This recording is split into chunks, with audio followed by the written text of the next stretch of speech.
At the time, almost every gallery, maybe Pierre Matisse was one of the exceptions. He had one Asian artist in his flock. Most big galleries did not have an Asian artist. Maybe a Japanese artist, not a Chinese artist. And so in fact, you know, of the 300-400 galleries in New York, there were just a handful that had Asian artists. And I think that we realized that we needed to change that percentage. We needed to get out there and promote artists. I just wanted to share with the world that there were some very talented artists who happened to be Chinese that they should know about. And I was the first gallery to open in the United States to show the avant-garde. And so very early on. And making money, making ends meet, we had to educate and open people's eyes one by one to get someone to buy art from us. And in fact, I remember Weiwei was so poor, he used to, to pay his rent, he used to do portraits on the street for $25. Wow. Or he used to go to play blackjack, in New Jersey, at the casinos once in a while to make some money. He was very good at playing blackjack. He also used to buy used cameras and bicycles and things. He was a great source for all the Chinese visiting artists. They had to figure out ways to innovate to make a living, and they did that. And and that was the reality. I think that a lot of people didn't realize there were many Chinese artists in New York who were just barely making it, and it was challenging. And I wanted to one of the shows I envisioned was about survival. Bring in a whole bunch of Chinese artists into my gallery and have them just do portraits of people. And it was an idea that I didn't actually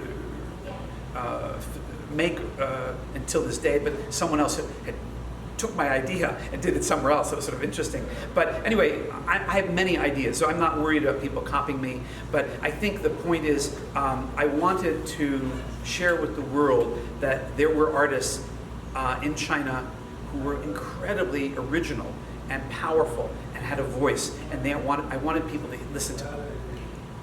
One of the things that I was noticing that as Asian art in 2007 expanded, the world, Chinese art became a major part of the art world.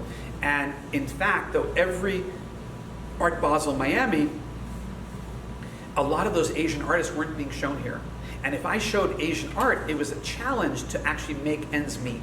So I, as a gallerist specializing at the time on Chinese contemporary art or Asian contemporary art, I would bring one Asian artist and one Western artist. So that as a gallerist, I could at least know, if I didn't sell the Chinese, at least I'd sell something. And at the time, I started showing, I think, in 2005. So it's my 20th year anniversary, 2025. 20 years I've been coming to Art Basel Miami. And in 2007, I curated a major show here in Miami, in the design district. Craig Robbins gave me about 25,000 square feet, 2 levels, and I curated a historical show of the avant-garde of Chinese art. So Craig gave me the space, and during Art Basel, I literally took an 18-foot truck, I filled it with all my collection of Chinese contemporary artists, and we did this historical show, which was magnificent, amazing, and that was very exciting. I remember I filled up the entire front room of the space with thousands of pieces of large foam cubes by Peng Yu and Sun Yun. They were the sort of Jeff Koons couple of China, and you had to wade through the cubes to go see the show. And we told everyone you need to take off your wedding ring, all your car keys, any valuables you put in your bag, and then you could go through. And a lot of people didn't listen, and we ended up finding passports, a guy with his car keys to his Mercedes-Benz, his wedding ring. It was so interesting. It was an interesting experience. But anyway, at the time in Miami, there were not a lot of artists or galleries representing Asian art. So I decided with the Scope Art Fair to go into a partnership to create the Asian Art Fair. And I was a co-founder, and for almost, I think, 8 years, the Asian Art Fair existed. I think Scope wanted to expand their brand.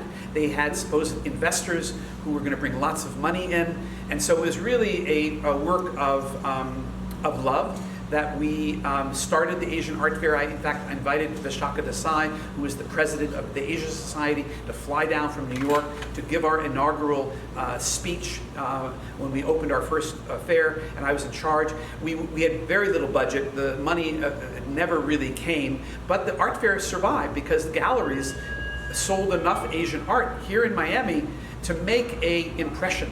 And what I think my goal when I created this with Scope was that I wanted people to know Asian art mattered, and Asian art was part of the art world and the whole ecosystem, and that at a certain time when Asian art was also being represented by other major galleries, then maybe the importance of having a standalone Asian art fair would not be as important. And so in fact that's what happened. Many key galleries like the Perrotin Gallery started representing Chinese and Japanese artists, and Pace started representing John Huang, and so Chinese art grew and the market grew, and when more galleries integrated the Chinese artists into their fold, the Asian art fair wasn't as important, and I stepped back because I didn't really want to own an art fair. I was a gallerist. I was more interested in education and helping clients find discovery. I wasn't there to manage an art fair. I was doing it out of love.